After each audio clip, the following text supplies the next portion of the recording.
Hi friends, இன்றைக்கி Pandian store சீரியலில் பாண்டியன் கோமதிகிட்ட சொல்லி செந்தில் எங்கே கூப்பிடு அப்படின்னு சொல்கிறாரு. செந்தில் வந்தோடனே என்னடா மசாலா கம்பெனி மாரிமுத்தன் எனக்கு ஃபோன் பண்ண சொன்னேனே பண்ணியா அப்படின்னா, சார் பண்ணிட்டேன்ப்பா அப்படின்னா, பண்ணிட்டேன்னா என்கிட்ட சொல்லவே இல்லைப்பா இனிமேல் தான் சொல்லலான்னு இருந்தேன். என்ன இனிமேல் சொல்லலான்னு இருந்தேன் அப்படின்னு சொன்னோன்னே, மசாலாலாம் என்னன்னு சொல்லி வாங்கி இறக்கி குடோனில் வச்சுட்டேன்ப்பா அப்படின்னா, எல்லாத்தையும் குடோனில் வச்சுட்டுனா எதை வச்சுட்டா வியாபாரம் பண்ணுறது அப்படின்னு திட்டுறாரு. இல்லைப்பா நான் வியாபாரத்துக்கு வேணுங்கிறத கொஞ்சம் எடுத்து வச்சுட்டு தான் பண்ணியிருக்கேன் அப்படின்னு சொன்னால், காசு எப்படா கொடுக்குறது? காசு வந்து நீங்கள் 10 மணிக்கு தானே கொடுக்குறேன்ட்டீங்க, அதனால அவர் வந்துருவார்ப்பா அப்படின்னோடனே, இப்போ சொல்லு அதுன்னு சொல்லி ஆரம்பிச்சிடுறாரு. செந்திலையும் கதிரையும் திட்டுறதுக்குன்னே வார்த்தையை கண்டுபிடிச்சிருப்பார் போல இருக்கு. அப்படி எல்லாத்தையும் திட்ட ஆரம்பிச்சிடுறாரு. உடனே செந்தில, நீ உன்னையெல்லாம் வச்சுக்கிட்டு என்னடா பண்ணுறது, கடையை வச்சு உன்னையெல்லாம் எப்படிடா நடத்துறது அப்படி இப்படின்னு திட்ட ஆரம்பிச்சிடறாரு.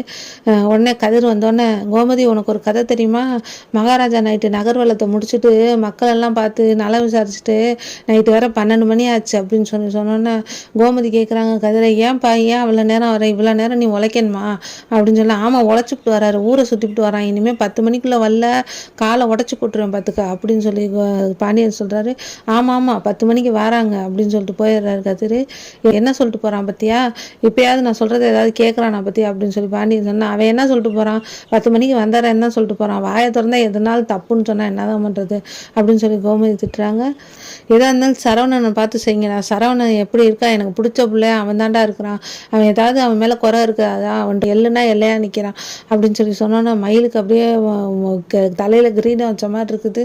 புருஷனை பற்றி பெருமையாக பேசுனா, மாமா வாங்க உங்கள் சட்டையெல்லாம் அயன் பண்ணி வைக்கிறேன்னு சரவணனை கூப்பிடுறாங்க. ஐயோ இது தொல்லை தாங்க முடியலடி அப்படின்னு சொல்லி மீனா தலையில் கை வைக்கிறாங்க. டைனிங் டேபிளில் போய் உட்காந்தோன்னே எல்லாம் சாப்பிட்டுட்டு இருக்காங்க. அப்போ வந்து, ஏன்டா உங்கள் அண்ணனை மட்டும் ஒஸ்தியாக பேசுகிறார், ஒரு கண்ணில் வெண்ணையும் ஒரு கண்ணில் சுண்ணாம்பு வைக்கிற மாதிரி உங்களெல்லாம் அவங்க அப்பா திட்டுறாரு, அண்ணனை மட்டும் பெருமையாக பேசுகிறவங்களுக்கெல்லாம் அது ரொம்ப வலிக்கலையாட மனசு அப்படின்னு சொல்லி பழனி கேட்டோன்னா கோமதி திட்டுறாங்க.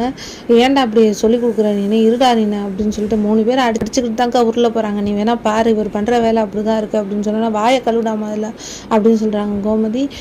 என்னைக்கு இருந்தாலும் அவரை திருத்த முடியாதுடா, நீங்கள் என்னைக்கு மாறிடக்கூடாதுடா, 3 பேர் ஒத்துமையாக இருக்கணும்டா அப்படின்னு சொல்லி கோமதி சொன்னோன்னா, நாங்கள் ஏமா மாற போகிறோம் அப்படின்னு சொல்லி செந்தில் சொல்கிறாங்க. எங்கள் அண்ணனை நல்லபடியாக பேசுனா எங்களுக்கு தானே பெருமை, நாங்கள் அதை பற்றிலாம் கவலையே பட மாட்டேன், எங்கள் அண்ணனை போல் தான் எங்களுக்கு பெருமை தான் அப்படின்னு சொல்லி சொன்னாங்க. கதிர் ஒன்று 3 பேர் அவருக்கு பிடிக்காத பிள்ளையா இருக்கிறதோட ஒருத்தராக அவருக்கு பிடிச்ச பிள்ளையா இருக்கிறது சந்தோஷம் தான், அதை வச்சு அவர் பெருமைப்பட்டுக்கிட்டோம் அப்படிங்கிறார் கதிர்.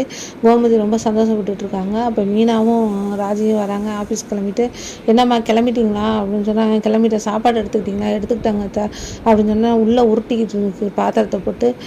யார் அப்படின்னு சொன்னோன்னா, மயில் தான் அப்படின்னு சொன்னோன்னா, ஐயோ அவள் ஆட்டம் தாங்க முடியலடி, மத்தியானம் கேரியர் தூக்குறதுக்காக பேர் ரெடி பண்ணிட்டாடி, 2 வகை பொரியல் கூட்டு அது இதுன்னு பண்ணிட்டு ஆட்டம் தாங்க முடியல அப்படின்னு இன்னைக்கு ஒரு வழி வச்சுருக்கேன், அவளை என்ன பண்ணுறேன் பாரு அப்படின்னு சொல்கிறாங்க கோமதி. என்னத்தை பண்ண போகிறீங்க அப்படின்னு சொன்னோன்னா, உங்களை மீறி அதெல்லாம் போயிடுவாங்க தான், நீங்கள்லாம் கேட்குற மாதிரி இல்லை நீங்கள் சொல்கிறதெல்லாம், ஏற்கனவே அடுப்படி அவங்க கைக்கு போயாச்சு, அடுத்து என்ன சமைக்கிறதுங்கிறது போயிடும், அடுத்து மாமா கொண்டு வர பையன் வாங்கிக்குவாங்க, அப்புறம் வீட்டு சாவி போயிடும். மீனாவும் ராஜையும் சேர்ந்து ஏற்றி விடுறாங்க.